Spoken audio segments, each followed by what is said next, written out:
Buenos días, tengan todos ustedes que nos honran al sintonizar esta transmisión. Muy buenos días, es un gusto saludarlos. Su amigo el pastor José Briceño les envía un saludo muy entrañable a toda la familia del puerto y a los cristianos y toda aquella persona que nos esté viendo en esta bonita mañana. Queremos agradecer también profundamente la paciencia que han tenido con nosotros debido a fallas técnicas, pero que gracias a Dios ya han sido resueltas. Queremos continuar con lo que estamos predicando acerca del Sermón del Monte. Quiero que me acompañes con tu Biblia a leer Mateo capítulo 5, versículo 4. Vamos a redimir este tiempo, aprovecharlo, porque estamos un poquito atrasados y probablemente tengas algunos asuntos que atender. Mateo capítulo 5, versículo 4. Y leemos, voy a leer la Nueva Traducción Viviente. Dios bendice a los que lloran, porque serán consolados. Oremos, por favor. Bendito Padre Celestial, muchísimas gracias te damos en esta mañana, en este día, por la oportunidad que nos das de poder ser expuestos a tu palabra. Queremos tener una actitud que te honre, Señor, una solicitud, Padre, de recibir tu palabra, Señor, con reverencia, con anhelo, con el deseo de atesorarla en nuestros corazones y vivir en ella, Padre, y darte siempre la gloria, la honra y la alabanza. Pongo en tus manos, Señor, la vida de todas aquellas personas que están sintonizando esta transmisión. Y pongo en tus manos también la vida de todos los pastores y ministros, evangelistas, todos tus siervos, tus hijos, Señor, que estarán exponiendo tu palabra alrededor del mundo. Y pongo mi vida también en tus manos para que me uses, Señor, con poder, unja mis labios, Señor, y me ayudes a predicarla con denuedo, con reverencia, con pasión, con amor, con un celo ferviente, Señor, y que me guíes con tu Santo Espíritu a toda verdad y justicia. Estamos en tus manos, en el precioso nombre de Jesucristo nuestro Señor. Amén. Continuamos con esta serie del Sermón del Monte. Importante, voy a mencionar brevemente algunas cosas que comentamos en la predicación anterior. Las bienaventuranzas describen exclusivamente a creyentes, a todos aquellos que han respondido al mensaje del Evangelio depositando su fe en Jesucristo como el Señor y el Salvador de sus vidas. Si no tuviste la oportunidad de escuchar las dos predicaciones anteriores, lo que fue la introducción y Dios bendice a los pobres de espíritu, quiero invitarte a que vayas a la página del puerto y puedas escucharlas para que puedas entender con mayor claridad el mensaje de Jesús conocido como el Sermón del Monte. Te animamos a que no te pierdas ninguna de estas enseñanzas para que conozcas de principio a fin lo que se conoce como el sumario de la fe cristiana. Así que con esto en mente vayamos directamente a la segunda bienaventuranza. Leamos de nuevo Mateo capítulo 5, versículo 4. Dios bendice a los que lloran, porque serán consolados. La Biblia de las Américas dice: bienaventurados los que lloran. Recordemos entonces el punto de partida. Lo primero y lo más importante aquí es que cada una de las bienaventuranzas empiezan con Dios y con su salvación. Dios bendice. Es Dios el que bendice. Es el Dios santo, el juez justo, el Salvador, el Dios de toda consolación y el que cambia el lamento en baile. El bendito que bendice. Cristo está afirmando la veracidad de Dios. Jesús le está diciendo a sus discípulos que es su Padre quien bendice a sus hijos. Dios provee de una bendición inefable. ¿Y qué tratamos de decir cuando Dios bendice con un gozo inefable? Bueno, inefable es algo que no puede ser dicho, explicado o descrito en palabras, generalmente por tener cualidades excelsas. Este es el punto de partida. Dios es el que bendice. Recordemos algo más que la persona bienaventurada, hablábamos del griego Macarios, es el creyente que ha sido muy bendecido por Dios con un gozo sin igual, el cual es eterno y que está, escúchame bien, ligado al dolor y al llanto, a diferencia de la felicidad que el mundo ofrece, la cual es temporal o pasajera, pero que evita el dolor y el sufrimiento. Repito, este gozo sin igual que Dios le da a los creyentes está ligado de alguna manera al dolor y al llanto, a diferencia de la felicidad que el mundo ofrece, que es temporal, pasajera y que evita a toda costa el dolor, las lágrimas, la tristeza y el sufrimiento. El creyente bendecido por Dios experimenta un gozo indescriptible en su alma, independientemente de las circunstancias que lo rodean. Dios bendice a los que lloran. El llanto se describe como cuando alguien derrama lágrimas a una reacción, a un estado emocional, ya sea de tristeza, alegría o necesidad, o cuando es conmovido por la experiencia de una persona o un evento en particular. Las lágrimas siempre van a acompañar al hombre en su travesía por la vida y es inevitable viajar sin ellas. Hay algo bueno de las lágrimas: cuando son liberadas es bueno llorar porque uno encuentra descanso. Pero esta bienaventuranza no se refiere a un llanto natural, ya sea causado por un fracaso sentimental o de cualquier índole, tampoco de un despido injustificado laboral, una quiebra financiera, el dolor de una enfermedad, el sentirse solo, abandonado o excluido de los demás. Tampoco se refiere a la impotencia o a la frustración por alguna injusticia de la cual uno ha sido víctima, etc. Cabe aclarar que Dios sufre con el que sufre y se compadece de él, y es Dios que siempre está dispuesto a consolar a aquellos enlutados del corazón. El llorar en esta bienaventuranza se trata, repito, no de un llanto natural, sino de un llanto completamente diferente. Se trata de una condición espiritual y de una actitud espiritual frente a una acción cometida. Es el llanto espiritual de un alma que ha pecado contra Dios. Es de suma importancia entender el orden de las bienaventuranzas. En la primera bienaventuranza mencionábamos que Jesús hizo referencia al pobre como aquella persona que no tiene absolutamente nada, un mendigo, un miserable, alguien a quien la pobreza le ha golpeado tan duro que le ha doblado al punto de ponerlo de rodillas. También comentamos que el pobre de espíritu sabe que no tiene absolutamente nada que ofrecer a Dios o con qué comprar el favor celestial o la salvación. No puede aportar para la salvación nada porque no tiene absolutamente nada. La entrada al reino de los cielos es un acto de gracia. Y dijimos que Dios bendice a los pobres de espíritu, aquella persona que reconoce su absoluta pobreza y su imperiosa necesidad de Dios. En la segunda bienaventuranza es consecuencia de la primera, o el siguiente paso que el creyente ha vivido o experimentado cuando vino a Cristo: el llanto de su alma. Martin Lloyd-Jones dijo lo siguiente al respecto: llorar es algo que sigue por necesidad al pobre de espíritu. Es completamente inevitable.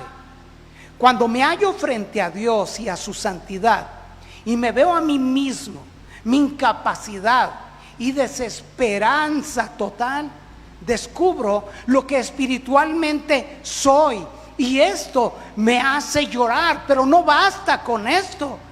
El que se ve tal como es, después de haberse examinado a sí mismo y a su vida, debe necesariamente llorar por sus pecados.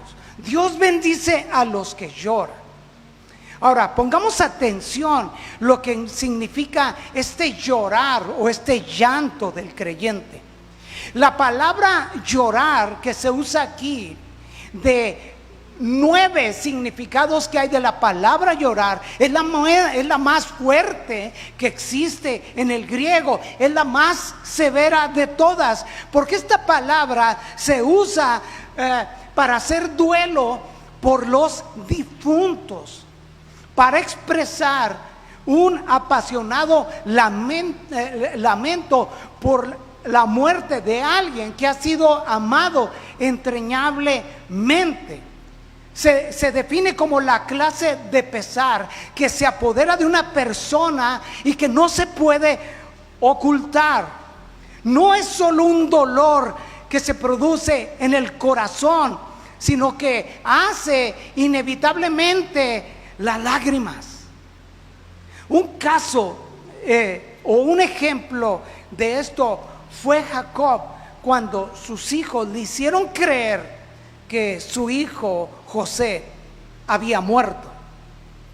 Génesis 37:34 dice: entonces Jacob rasgó su ropa y se vistió de tela áspera e hizo duelo por su hijo durante mucho tiempo.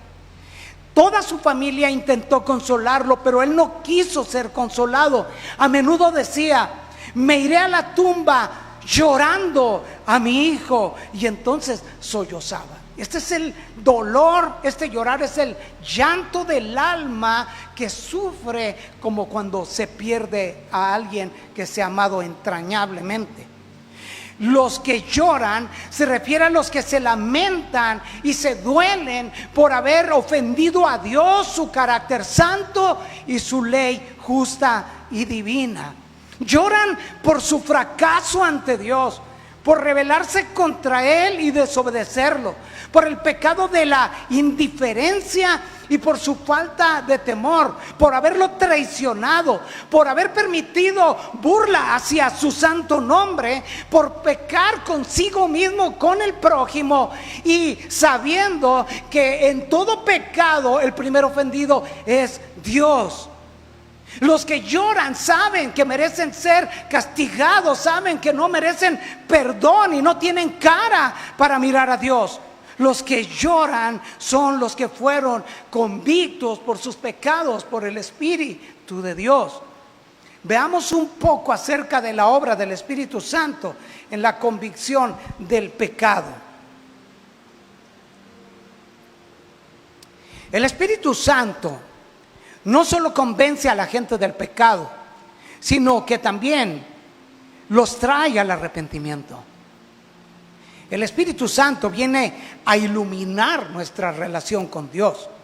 El poder de convicción del Espíritu Santo abre nuestros ojos a nuestro propio pecado y abre nuestros corazones para recibir la gracia de Dios. Cuando la salvación por la gracia de Dios renueva su alma por medio del Espíritu Santo, un pecador está preparado para ver y percibir su pecado.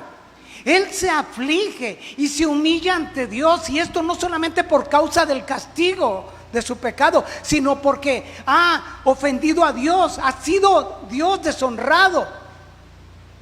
Sus leyes han sido violadas y ahora el pobre pecador se da cuenta que su propia alma está manchada, contaminada y mancillada. Los que lloran en lo más hondo de su alma son los que han experimentado el verdadero arrepentimiento. Llorar, el llanto del alma, es el primer paso para el arrepentimiento. Y cuando hablamos de arrepentimiento, hablamos exactamente de eso. Lo contrario sería un mero remordimiento. Entonces, ¿qué significa arrepentirse de acuerdo a la palabra de Dios? Arrepentirse significa dejar de vivir de manera pecaminosa o determinar, refrenarse de cometer cierto pecado, y regularmente va acompañado de un lamento y un deseo de perdón. En hebreo significa sentir pesar, constricción, estar de duelo, decíamos, estar triste, es volverse, retornar.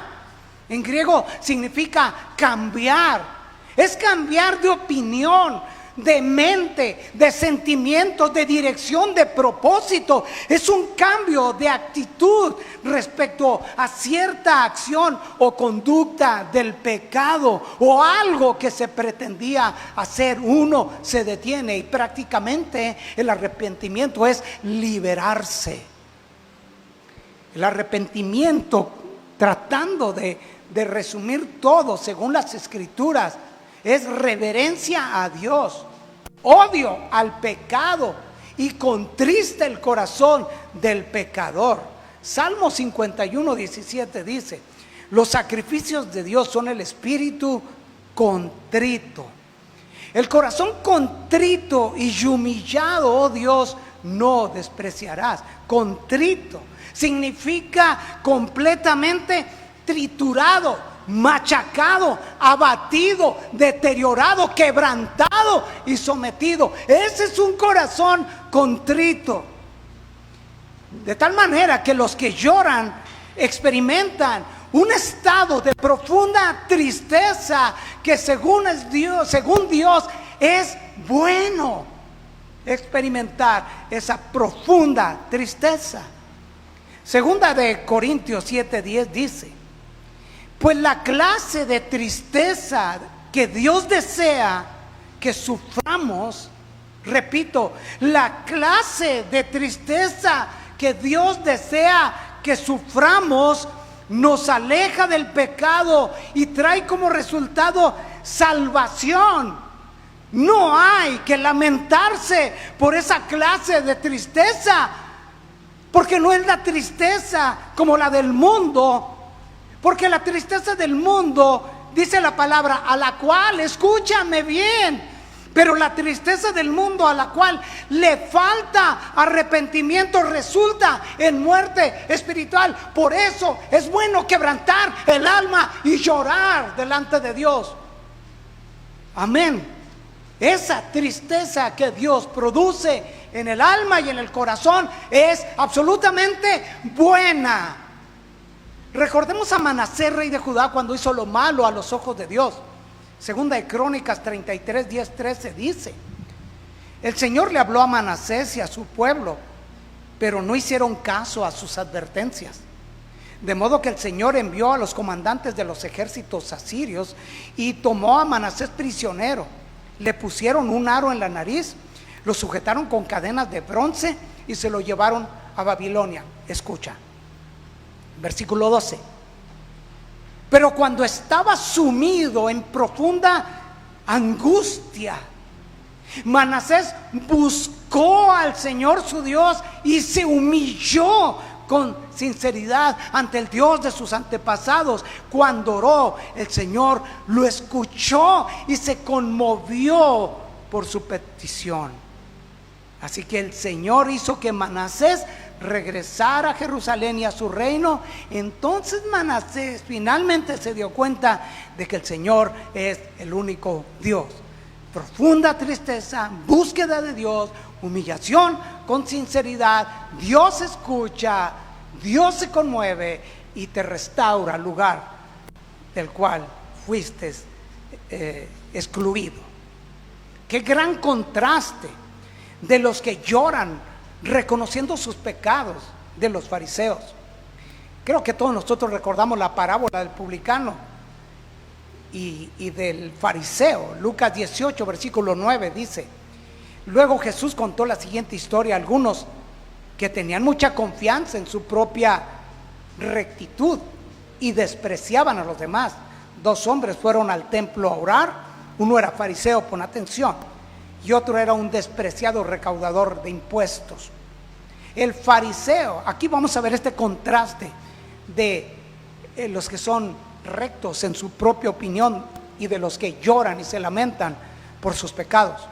El fariseo, de pie, apartado de los demás, hizo la siguiente oración: te agradezco, Dios, pon atención, que no soy un pecador como todos los demás. Es una mentira inmensa. Continúa diciendo, pues no engaño, no peco y no cometo adulterio. Para nada soy como ese cobrador de impuestos. Ayuno 2 veces a la semana y te doy los diezmos de mis ingresos. Él está hablando de lo que hace, de lo que no hace y lo que en esencia él cree que es. Versículo 13. En cambio, el cobrador de impuestos se quedó a la distancia y ni siquiera se atrevía a levantar la mirada al cielo mientras oraba, sino que golpeó su pecho en señal de dolor mientras decía: oh Dios, ten compasión de mí, y subraya, porque soy un pecador.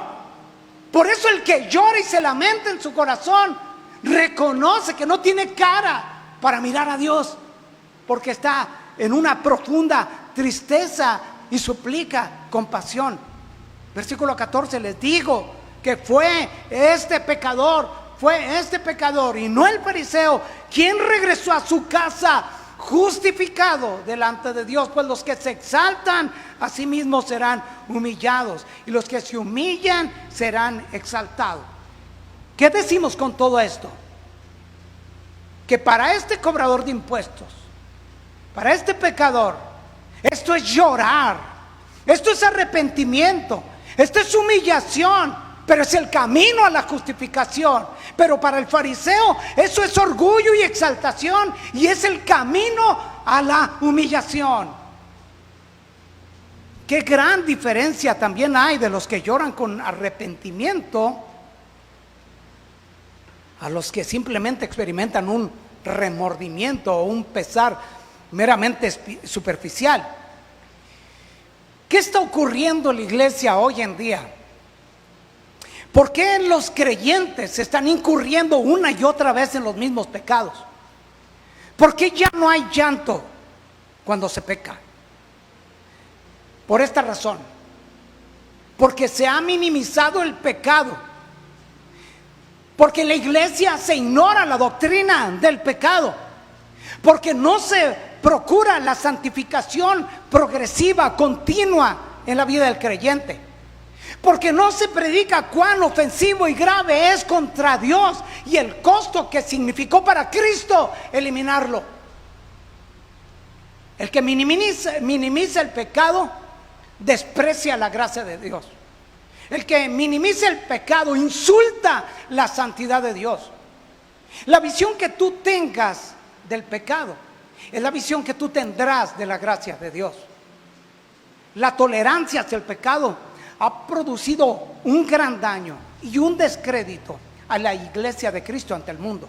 Escándalo tras escándalo. Lo malo ya no es tan malo y lo negro ya no es tan negro. Lamentablemente, ministros cambian de esposa y siguen en el ministerio funcionando como en sus mejores días santos. La disciplina existe para todos, menos para ellos. Pablo se sorprendió de la tolerancia al pecado en la iglesia de Corintios. Primera de Corintios 5, 1 al 2 dice de la siguiente manera. Ve qué asombro, qué sorpresa para Pablo. Me cuesta creer lo que me informan acerca de la inmoralidad sexual que hay entre ustedes, algo que ni siquiera los paganos hacen.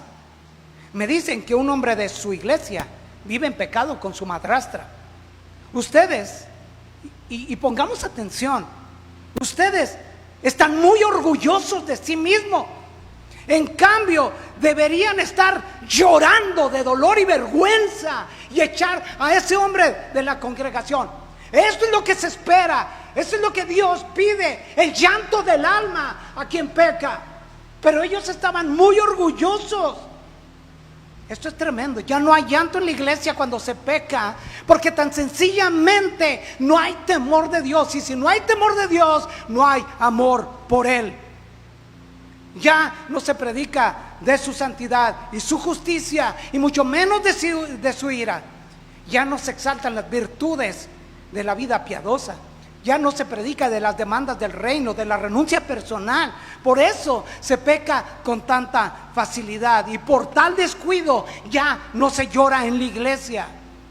Y esto pudiera ser una prueba haciendo la siguiente pregunta: Tu vida espiritual durante esta pandemia se ha visto fortalecida.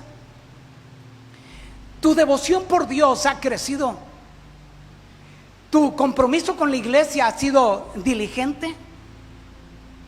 Este tiempo te permitió o te ha permitido valorar a tu iglesia en todo sentido. Cuando regreses a ella, ¿en qué condiciones vas a regresar después del último día que asististe? ¿En mejores condiciones? ¿O todo lo contrario? Y esto muestra nuestro amor por Él o nuestro desamor. Ya no hay lágrimas de arrepentimiento, porque todo se permite.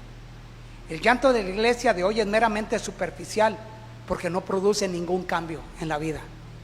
Segunda de Corintios 12, 20, 21, Pablo dice: pues temo que cuando vaya no me gustará lo que encuentre.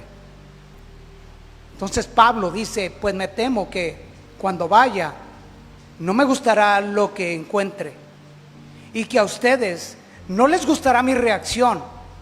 Temo que encontraré peleas, celos, enojo, egoísmo, calumnia, chismes, arrogancia y conducta desordenada, y quedaré entristecido porque varios de ustedes, escucha, no han abandonado sus viejos pecados. No se han arrepentido de su impureza, de su inmoralidad sexual, ni del intenso deseo de los placeres sensuales. Por eso no se llora en la iglesia, porque el pecado es amado y se ha anidado en el corazón, en el alma y en la mente de la persona. Porque una cosa es la confesión y otra la contrición. Alguien puede pecar, confesar su pecado, su delito, sin dolerse y mucho menos arrepentirse. Alguien puede también pecar y confesar su pecado, pero solamente sentir remordimiento. Es necesario el llanto del alma como consecuencia de un arrepentimiento genuino. Jamás podremos comprender la santidad de Dios y jamás podremos ver al pecado como Dios lo ve, debido a nuestra naturaleza afectada por el mismo pecado. Pero lo que sí podemos hacer es conocer cómo la Biblia lo describe y cómo podemos luchar contra él y salir airosos. En la cruz podemos ver el horror de su naturaleza y lo grave que es. Santiago 4, 8 al 10 dice de la siguiente manera, y te pido toda tu atención: acérquense a Dios y Dios se acercará a ustedes.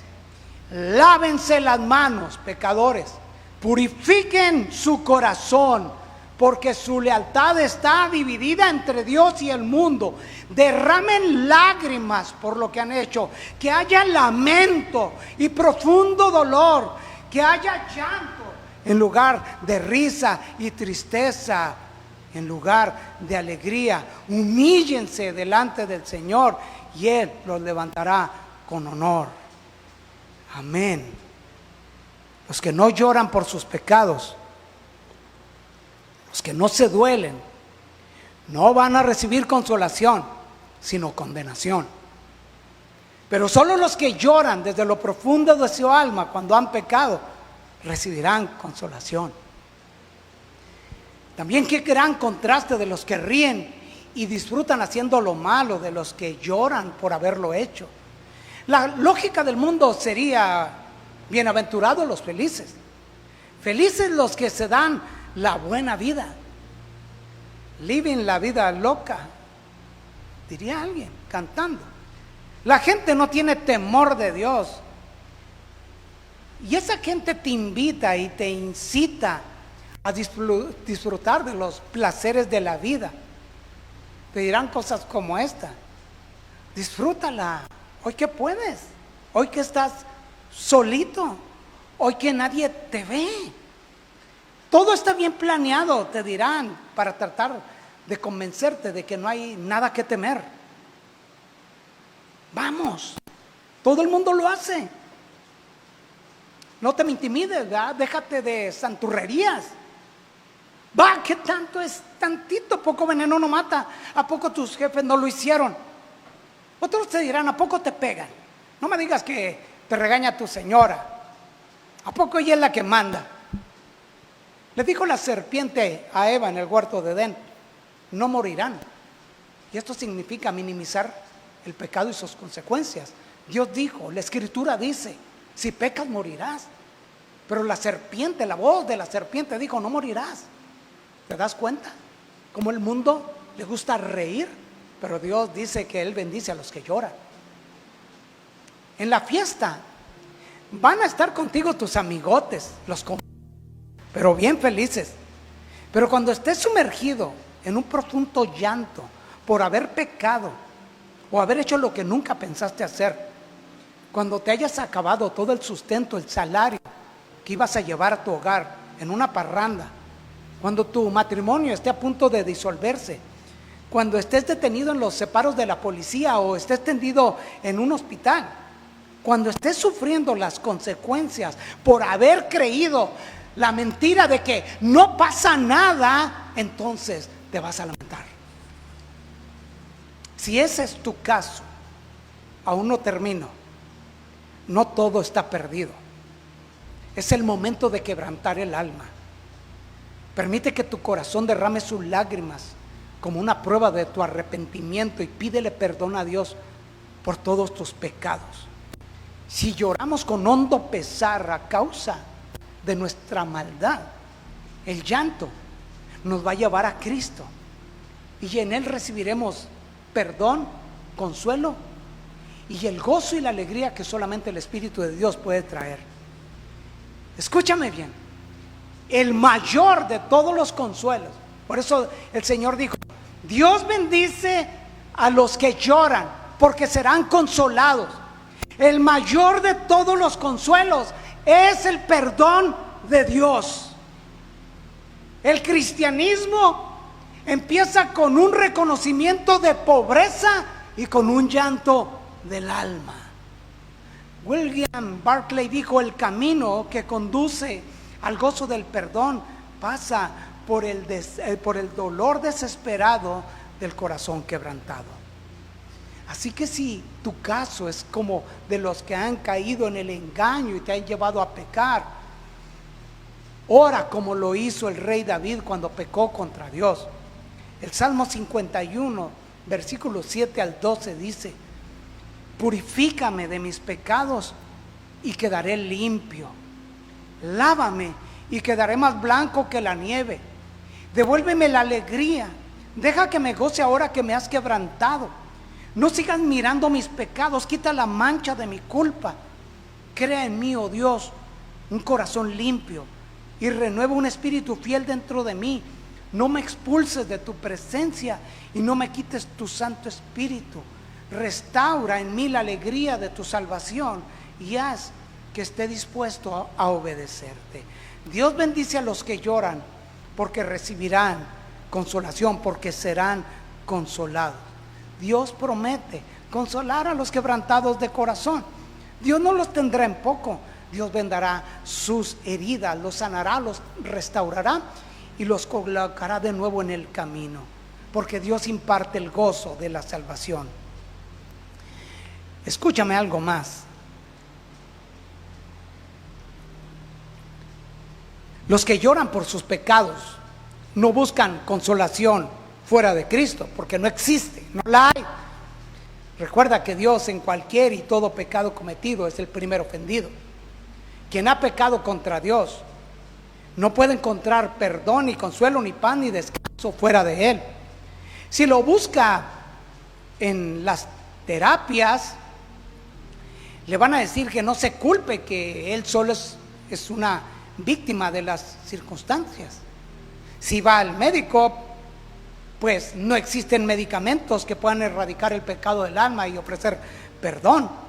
Tampoco hay operaciones para extirpar el pecado canceroso del corazón.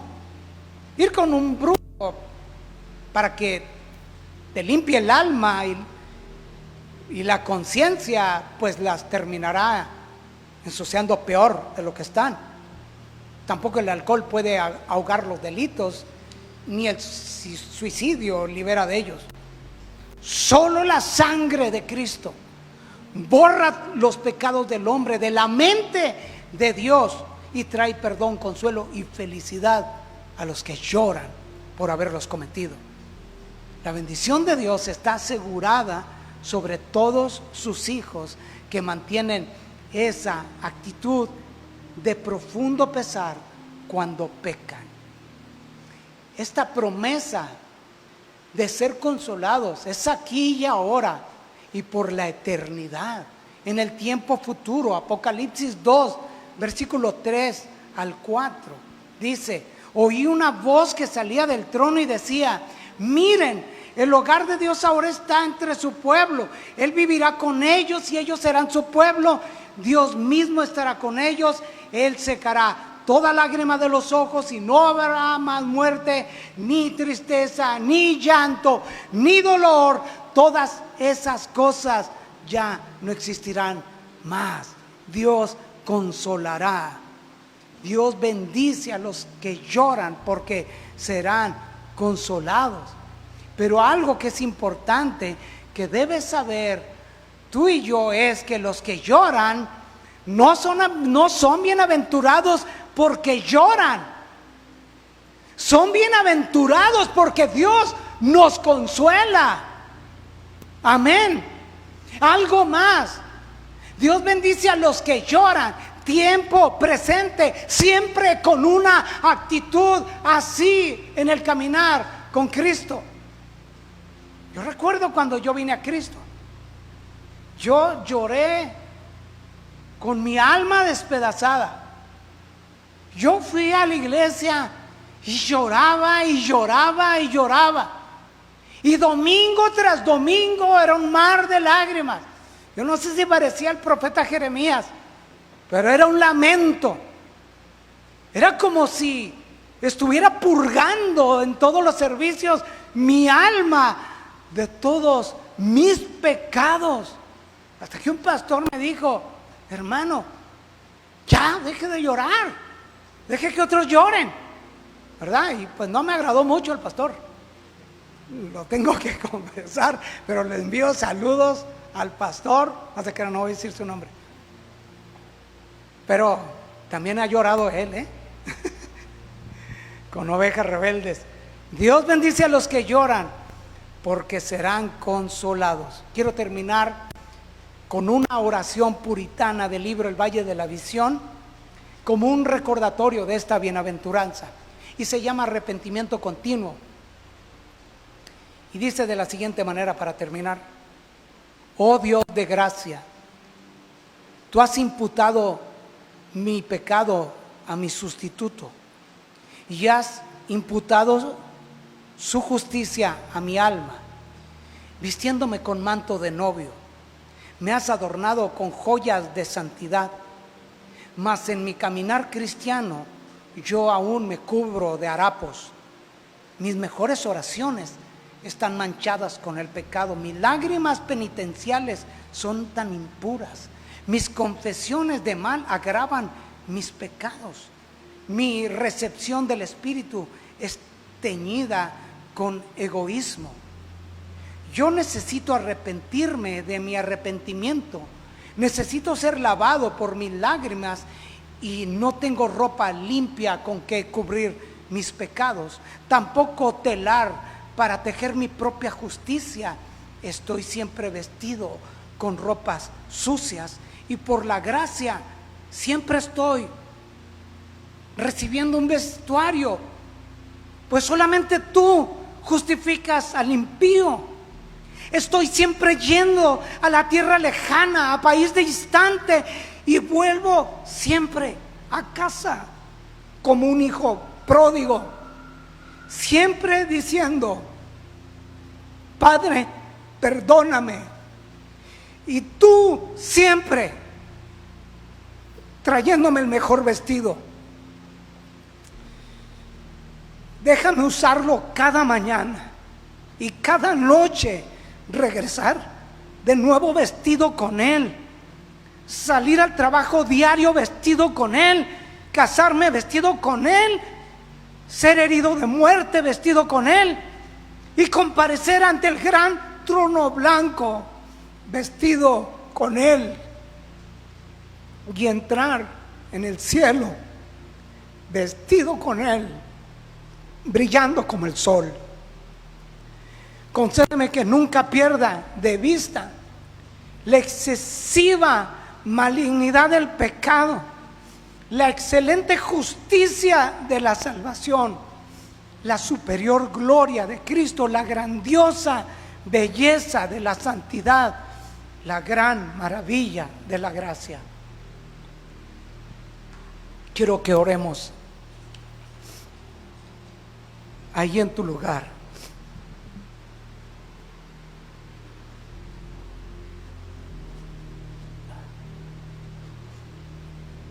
Aquí está el Espíritu de Dios.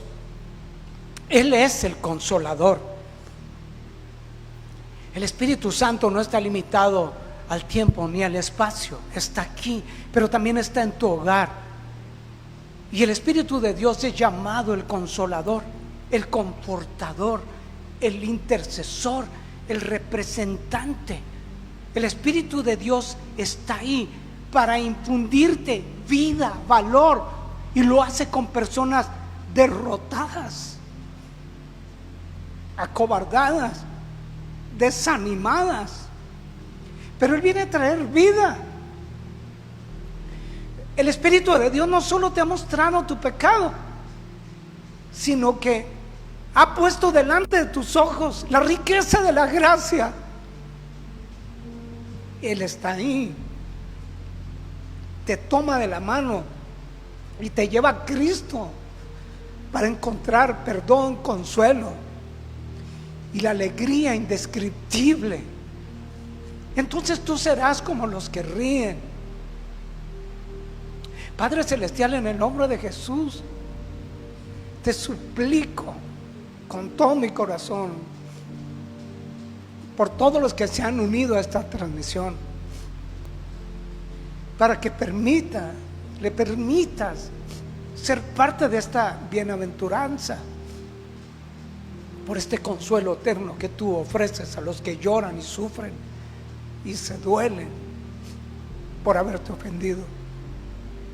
Ayúdanos a mantener esta actitud para nunca minimizar lo grave que es el pecado, por pequeño que lo veamos. Mejor permítenos ver la hermosura de tu santidad, como dijo David, para entonces darnos cuenta lo terrible que es y cómo no tenemos ni debemos hacer una paz con el pecado, sino que tú seas quien nos divorcie de él. Te doy gracias por darme el honor de predicar tu santa palabra, el glorioso evangelio. Ayúdanos a seguir haciéndolo de manera fiel. Te doy las gracias de todo mi corazón por tu Hijo Jesús, por tu bendita gracia. Gracias, Señor, gracias por todos. En el nombre de Jesús. Amén. Muchísimas gracias por haber recibido esta palabra. Dios te bendiga.